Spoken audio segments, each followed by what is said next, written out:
kinikilig. Na-reach ko na yung 4,000 hours sa pagkatagal-tagal after 1 year. Ang intro ko na naman agad. Ano na naman? Tips na naman agad sa inyo. Kasi ang nangyari, papakita ko yung picture. Matutuwa kayo kasi 4,002 hours. As in pagkalapag ko sa 2,000 hours lang. Inabangan ko talaga kasi. So, ang tips ko sa inyo, kapag malapit ka na, mag 4,000. Every 3 PM, araw-araw, i-check mo kung ilang hours ang nadadagdag each day.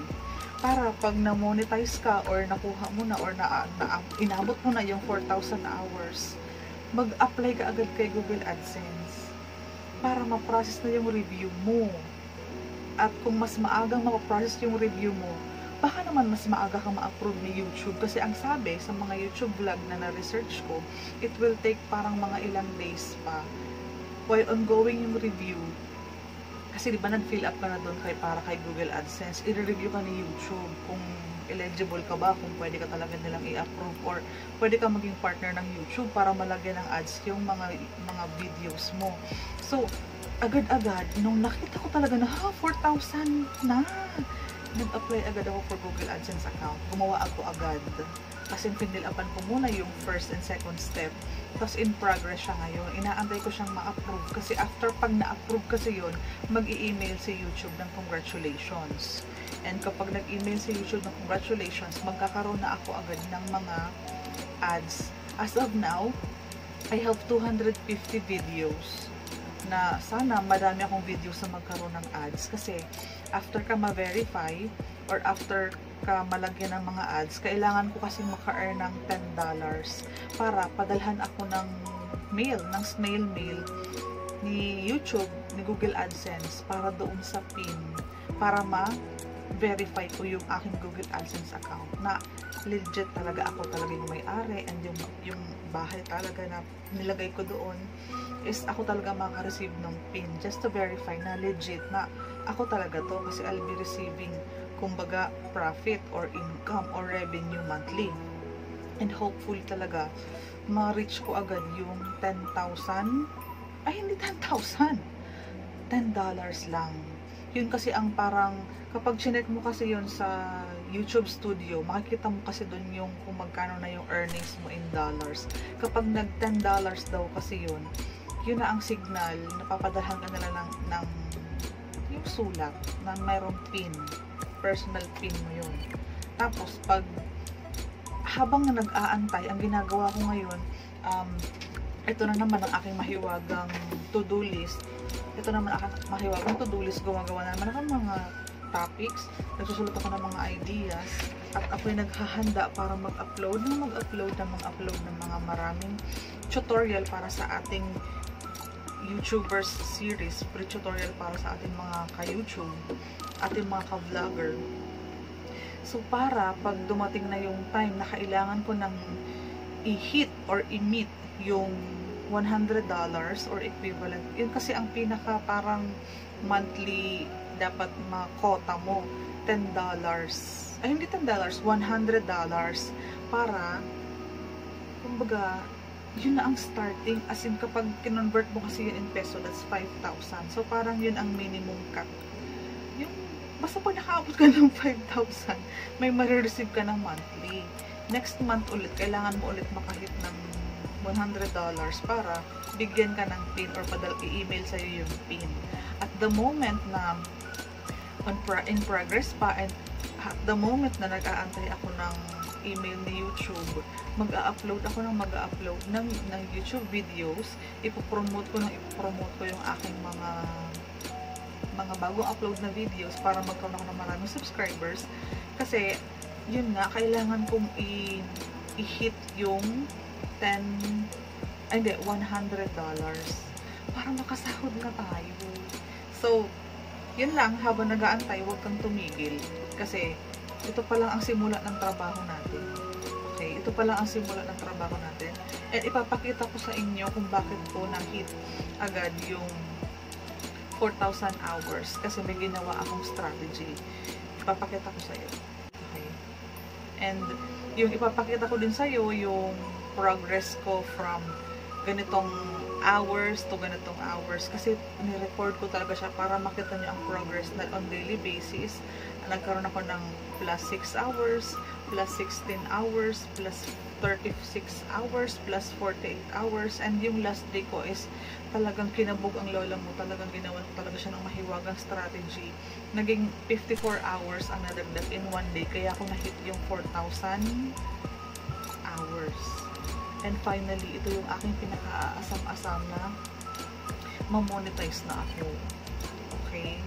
Hindi man ako makapagsahod ngayong buwan or sana, God willing, makuha agad yung papadalang email kasi aantayin pa natin yan. Habang nag-aantay, nag-iipon na ako ng sahod. Yun talaga yung pinaka-plano ko. Di ba wala pa yung PIN? Wala pa yung PIN, i-email pa lang kasi yun. So habang wala pa yung PIN to verify, maglalagay na ako ng extra effort para mapanood yung mga ads, para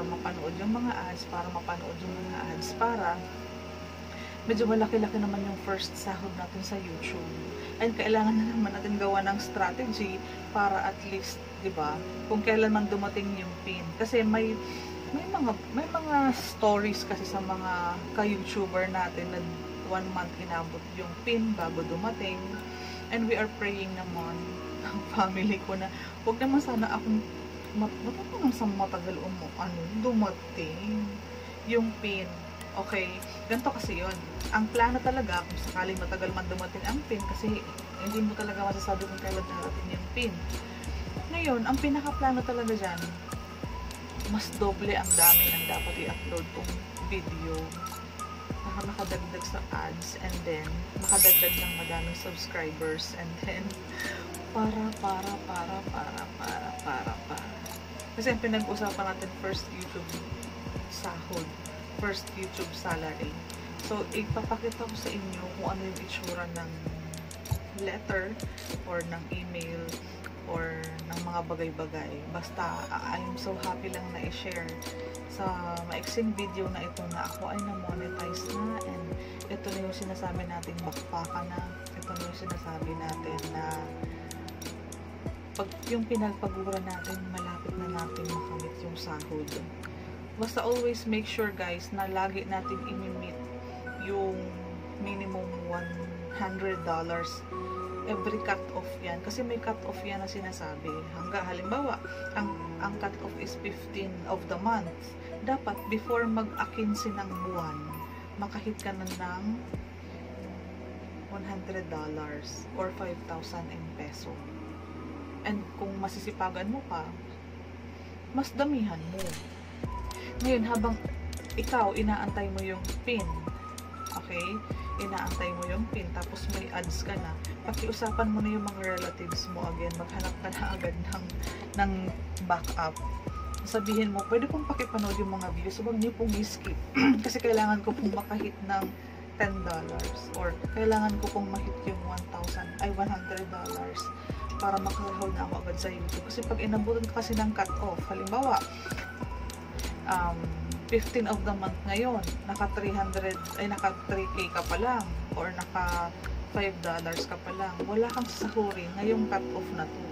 Wala kang sasahurin kasi worldwide kasi isa lang talaga ang day na nagpapadala si YouTube ng revenue sa lahat ng YouTuber. So hindi ka makakasama sa cut-off. Ang mangyayari, maiipon yung income mo for the next month, kasama yung backlog or kasama yung hindi mo na sahod noong last month. So, short video lang to. Gusto ko lang i-share yung excitement na ngayong hapon yung pagtsatsaga ako talaga is talagang na-monetize na ako sa target date na gusto kong mangyari. Kasi ngayon kasi is October 3. Mas inagahan ko talagang ma-monetize para magawa ko na yung first move. Mag-aantay ako ng mga at least 2 days para mag-email na sa YouTube, and I'll be sharing to you my journey para sa mga bagong YouTuber. Aalalayan ko kayo kung paano nyo mas mapapabilis mahit yung requirements na 1,000 subscribers and 4,000 watch hours. And sana yung mga video ko ay maging guide mo para may mga maiwasan ka na. Halimbawa, yung sa akin, supposedly, kung masinipagan ko talaga mag-upload the previous months, last month pa siguro ako na monetize. Kasi, around October kasi, madami akong videos na nasa 9,000 views, nasa ganitong views. Namahinga nga ako, nawala ako sa focus sa pag-upload. Kaya, nag-expire yung mga video ko around July, August, September. Ngayon kasi is October na. So, hindi na napabilang yung mga yun. And kapag ako'y nagbagal-bagal pa, chances are, yung mga video ko around September, nearly expiry na. So, tinansya ko na alin mga videos kaya ang papasok sa maka-count ni YouTube. Kasi kapag lumampas ka na sa 12 months, kapag nasa 13 months ka na, expired na yun, hindi na yun counted. What if may isang video ka doon na may 100,000 views, hindi siya kasali. Okay? So, madami pa akong gustong i-share sa iyo. Kung nakatulong sa iyo itong video ko, please consider po na subscribe. Pwede mo pong i-like ang aking video and pwede kang mag-leave ng mga comments kung may suggestions ka, may mga request videos ka na gusto mong gawan ko ng video. I'll be happy to share to you po ang aking mga alam and bigyan nyo din ako ng feedback kasi gusto ko pong maging magaling na vlogger, gusto kong maging magaling na YouTuber para po sa inyo. Thank you. God bless.